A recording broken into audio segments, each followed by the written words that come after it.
અહેમદાબાદ મિત્ર ન્યૂઝમાં આપનું સ્વાગત છે। ભરૂચના દહેજ જીઆઈડીસીની વિઝન પ્રોડક્ટ્સ પ્રાઇવેટ લિમિટેડ કંપનીમાં વહેલી સવારે આજે પ્રચંડ બ્લાસ્ટ બાદ ભીષણ આગ ફાટી નીકળી। બ્લાસ્ટનો અવાજ સવારે આશરે 7 કિલોમીટર સુધી સંભળાયો હતો। ભારે આગના કારણે ધુમાડાના ગોટેગોટા દૂર દૂર સુધી દેખાયા હતા। ઘટનાની જાણ થતાં 7થી વધુ ફાયર બ્રિગેડની ટીમો તાત્કાલિક ઘટના સ્થળે પહોંચી હતી અને આગ પર કાબૂ મેળવવાના પ્રયાસો હાથ ધર્યા હતા।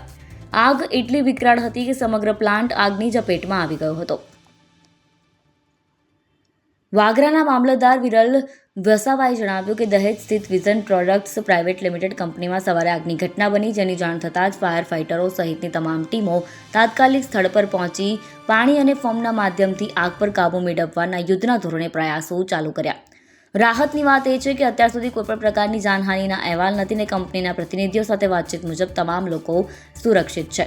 આગ લાગવાનું પ્રાથમિક કારણ હજુ સુધી જાણી શકાયું નથી, જે તપાસનો વિષય છે, તેમજ નુકસાનીનું આંકલન થયા બાદ જ વિગતવાર અહેવાલ સામે આવશે।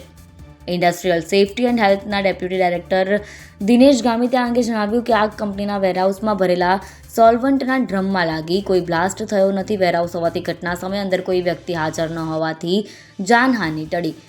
7-8 જેટલા ફાયર ટેન્ડરોની મદદથી આગ પર મોટા ભાગે કાબૂ પાડી મેળવી લેવાયો। ડ્રમમાં રહેલો સોલ્વન્ટ સંપૂર્ણ બળી ન જાય ત્યાં સુધી આગ સંપૂર્ણપણે ઓલવવામાં થોડોક સમય લાગી શકે છે।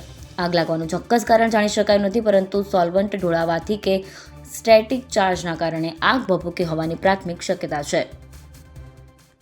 અહેમદાબાદ મિત્ર ન્યૂઝની યુટ્યુબ ચેનલને સબસ્ક્રાઇબ કરો અને બેલ આઇકોન જરૂરથી દબાવો, જેથી દરેક મહત્વના વિડીયોની નોટિફિકેશન તમને મળતી રહે।